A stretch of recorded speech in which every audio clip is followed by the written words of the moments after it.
দিদি দিদি তাড়াতাড়ি গাড়িতে চাপুন। হ্যাঁ হ্যাঁ, তাড়াতাড়ি চল।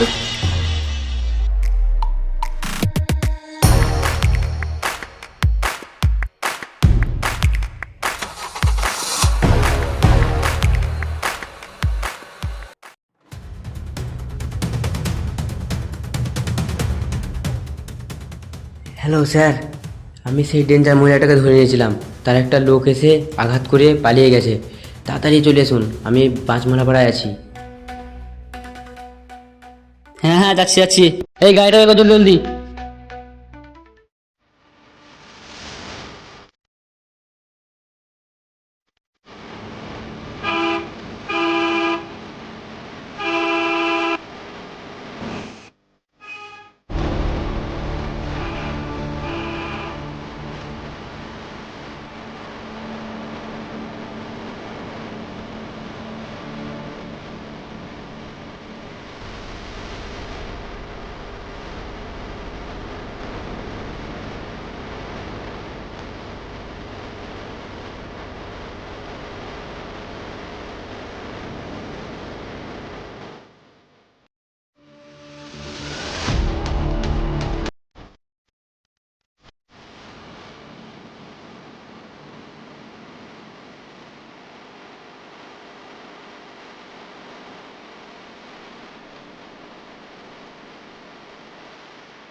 তাড়াতাড়ি গাড়ি চালা, পুলিশ পেছনে পড়ে গেছে।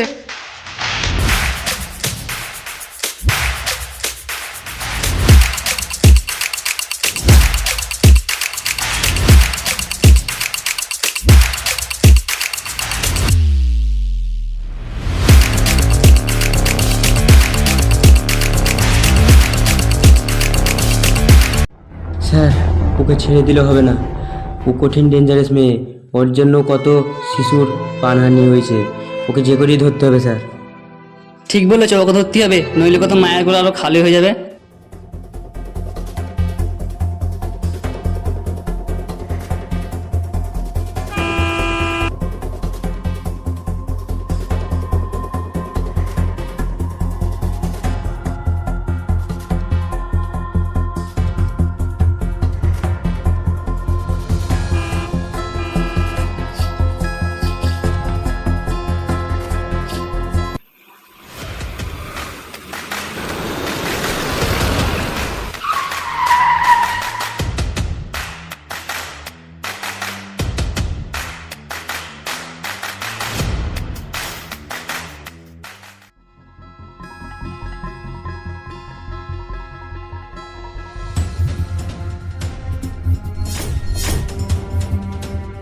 পালিয়ে আর কোথায় যাবি? খুব তো আমাকে দৌড় করালি। তোর খেলা শেষ, এবার ফাঁসির জন্য রেডি হয়ে থাক। স্যার, আপনারা আমাকে যা শাস্তি দেবেন আমি মাথা পেতে নেব, কিন্তু আমার একটা শর্ত আছে। কি শর্ত আছে বল। স্যার, আমি এই রাস্তা বেছে নিয়েছি কেন জানেন? তাহলে শুনুন আমার এই লাইনে আসার কাহিনী। মা, ও মা, খেতে দাও, আমায় আবার খেয়ে স্কুলে যেতে হবে। হ্যাঁ হ্যাঁ, দিচ্ছি দিচ্ছি, হাত মুখ ধুয়ে বস।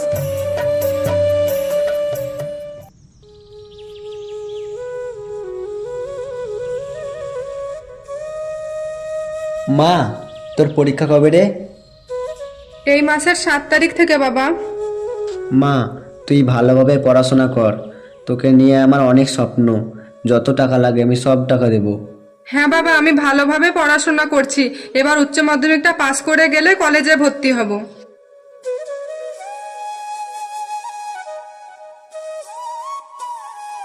তোকে ছোট থেকে কত কষ্ট করে পড়াশোনা করিয়েছি, না খেয়ে না দিয়ে মাঠে দুবেলা কাজ করে। তুই স্কুলে যা মা, তুই একদিন ঠিক আমাদের মুখ উজ্জ্বল করবি। ঠিক আছে বাবা।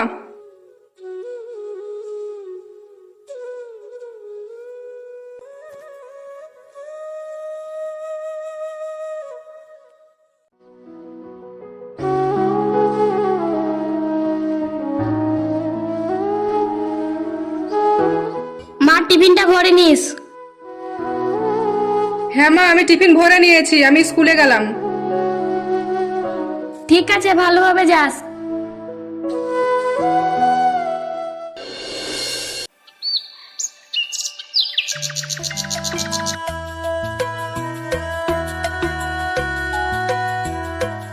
বাবা মা তোমরা কোথায়? আমি উচ্চ মাধ্যমিকে ফার্স্ট ডিভিশন পেয়ে পাস করে গেছি।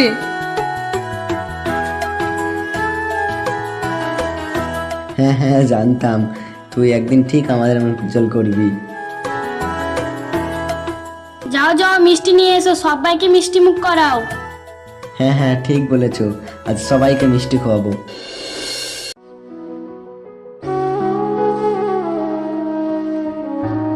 বাবা আমি তো উচ্চ মাধ্যমিকে ফার্স্ট ডিভিশন পেয়ে পাস করে গেলাম, এবার আমি একটা হোস্টেলে থেকে চাকরি লাইনে পড়াশোনা করতে চাই। তা ভর্তি হতে 5 লাখ টাকা লাগবে, আর প্রতি মাসে 5,000 টাকা করে লাগবে। বাবা তুমি কি দিতে পারবে? দিতে পারলে আমার স্বপ্নটা পূরণ হয়ে যেত। অত টাকা পাবো কোথায়? তোকে আর পড়াশোনা করতে হবে না, তুমি ছেলে দেখো, বিয়ে দিয়ে দেবো। গরিব মানুষ, পড়াশোনা করে কোনো লাভ নেই, কোনো চাকরি পাবি না শুধু শুধু। তুমি চুপ করো মা, তুই চিন্তা করিস না, তুই মন দিয়ে পড়াশোনা কর, তোকে টাকা চিন্তা করতে হবে না। আমায় 2 দিন টাইম দে, আমি ঠিক টাকা দিয়ে দেবো। ঠিক আছে বাবা, তাহলে আমি আজকেই রাতে বলছি স্যারকে ফর্মটা পাঠিয়ে দিতে। হ্যাঁ, পাঠিয়ে দিতে বল। আজ অনেক রাত হয়ে গেল, হাত মুখ ধুয়ে খেয়ে নে, দিয়ে শুয়ে পড়। কালকে আমাকে আবার টাকার ব্যবস্থা করতে হবে।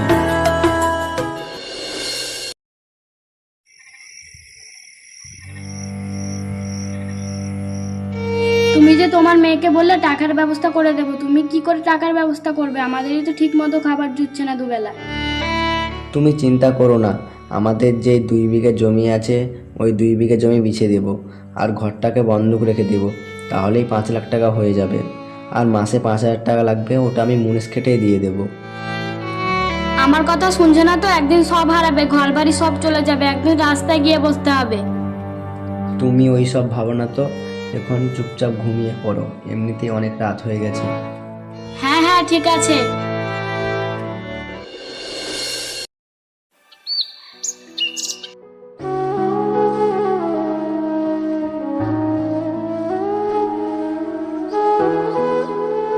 এই নে টাকা মা, ভালোভাবে যাস। পৌঁছে গেলে একবার ফোন করবি, কোনো অসুবিধা হলে আমাদেরকে জানাবি। ঠিক আছে মা, তোমরা ভালো থেকো, বাবা ভালো থেকো, আমি আসি তাহলে।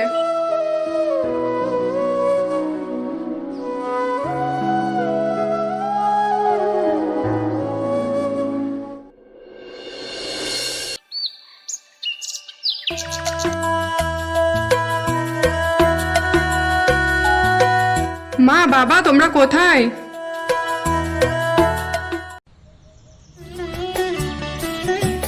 মা তুই চলে এসেছিস, ভালো ছিলিস তো? তুই বাড়ি আসবি তো ফোন করে বললি না? তোমাদেরকে সারপ্রাইজ দেওয়ার জন্য বলিনি, আমার খুব খিদে লেগেছে, আমাকে খেতে দাও। হ্যাঁ হ্যাঁ, খেতে দাও, খেতে বসে অনেক গল্প হবে। তুই হাত মুখটা ধুয়ে আয়, ব্যাগগুলো দে আমায়।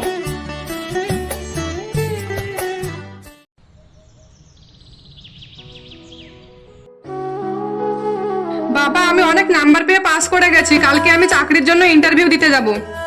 হ্যাঁ মা, তাই যাবি? খেতে খেতে তো অনেক গল্প হলো, আমি যাই, গিয়ে বাজারটা করে আনি।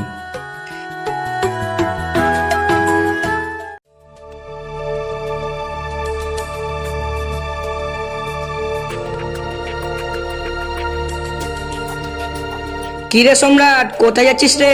পালাচ্ছিস কেন? একবার এদিকে শোন শোন।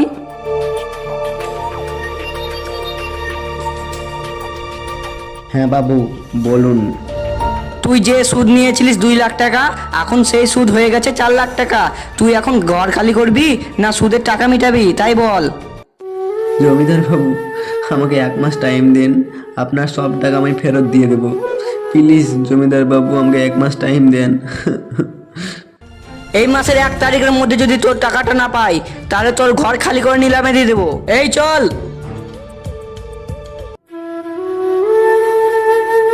থাক থাক থাক, আর প্রণাম করতে হবে না, আশীর্বাদ করি, হাসি মুখে বাড়ি ফির।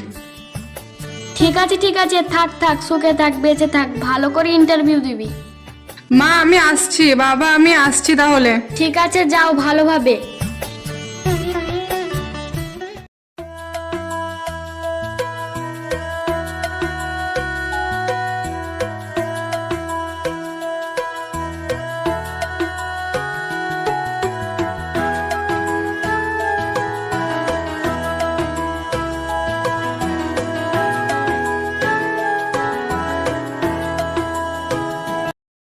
তোমার নাম্বার তো ঠিকই আছে, প্রশ্নের উত্তর তো ঠিকই দিলে। ম্যাডাম তাহলে আমার চাকরি কনফার্ম হয়ে গেছে? অবশ্যই, তুমি তো চাকরিটা করতে পারো। 10 লাখ টাকা দিতে পারলে চাকরিটা হবে, না দিতে পারলে হবে না। ম্যাডাম আমরা গরিব মানুষ, এত টাকা পাবো কোথায়? কোনো রকমে কি আমি চাকরিটা পাবো না? না না, আমাদের কিছু করার নেই। এই যুগে টাকা না দিলে কোনো চাকরি পাওয়া যাবে না। তুমি যেখানে যাবে সেইখানেই টাকা লাগবে। তুমি 2 দিন পর ভেবে জানাবা, এখন তুমি আসতে পারো।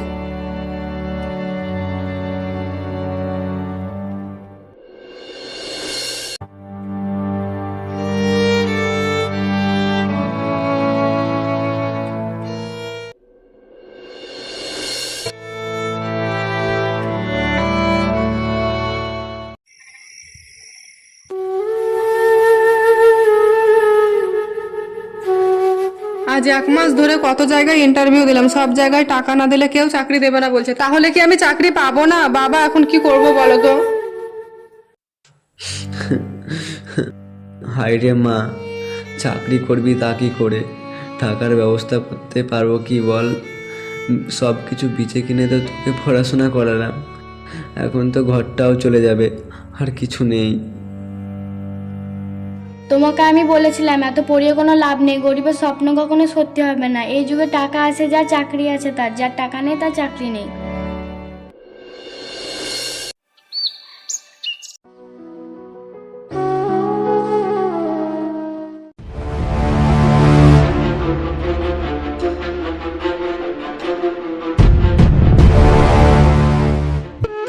জমিদার মশাই, আপনি আর কিছুদিন টাইম দেন, আপনার সব টাকা আমি ফেরত দিয়ে দেবো। এই পাছার, আরে 1 মুহূর্ত টাইম পাবি না তুই। এই মুহূর্তে তোর ঘর খালি করে নিলামে দিয়ে দেবো। এই ঘর খালি কর।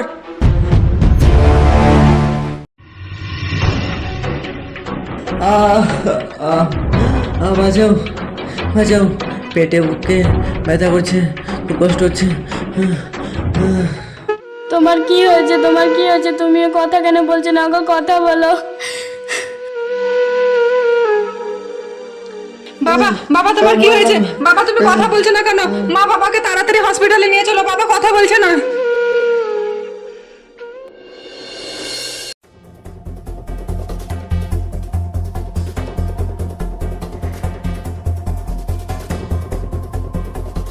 ডাক্তারবাবু আমার বাবা কেমন আছে? আপনি কথা কেন বলছেন না? বলুন আমার বাবা কেমন আছে? তোমার বাবার একটা কিডনি নষ্ট হয়ে গেছে, আর একটা কিডনি আগেই বিক্রি করে দিয়েছি। আর তোমার বাবার রক্ত বেঁচে শরীরে রক্ত কম হয়ে গেছিল, তার জন্য তোমার বাবা মারা গেছে। He is more, I am sorry.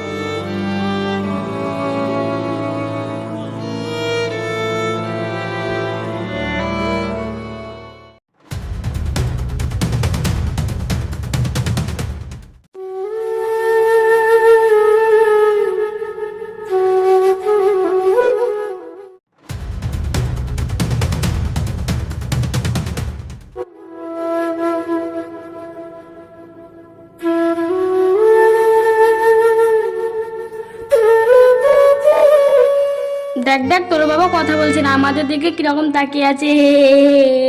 হে হে হে হে। বাবা তুমি তোমার জীবন দিয়ে পড়াশোনা করিয়ে চলে গেলে, তবুও আমার একটা চাকরি হলো না। তোমার মরা দেহ ছুঁয়ে প্রতিজ্ঞা করছি, তুমি কিডনি বিক্রি করে আমায় পড়াশোনা করিয়ে কোনো চাকরি পেলাম না, আমি ওই কিডনি ব্যবসায় করব। আমার মতো খারাপ মেয়ে আর একটাও হবে না। দেখলেন আমার এই লাইনে আসার কারণ কেন? সৎ পথে চলেছিলাম বলে কিছু পাইনি, এখন অসৎ পথে চলছি, এখন কিছুর অভাব নেই। তাহলে বুঝুন স্যার এই যুগটা কেমন। আপনি যে শাস্তি দেবেন মাথা পেতে নেব, নিয়ে চলুন আমাকে। তোর ঘরে তো সবই শুনলাম, আমাদের কিছু করার নেই। কোর্ট যে শাস্তি দেবে তোকে সেই শাস্তি মাথা পেতে নিতে হবে। চল লেখে নিয়ে চল।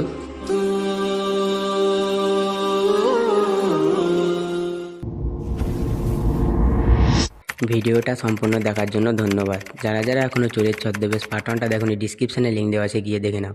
আর পার্ট 2টা কেমন হয়েছে কমেন্ট করে জানাও। ভিডিওটাতে লাইক করো, শেয়ার করো, আর আমাদের চ্যানেলটাকে সাবস্ক্রাইব করো এরকম নতুন নতুন ভিডিও পেতে। বাই বাই, দেখা হচ্ছে নতুন কোনো ভিডিওতে।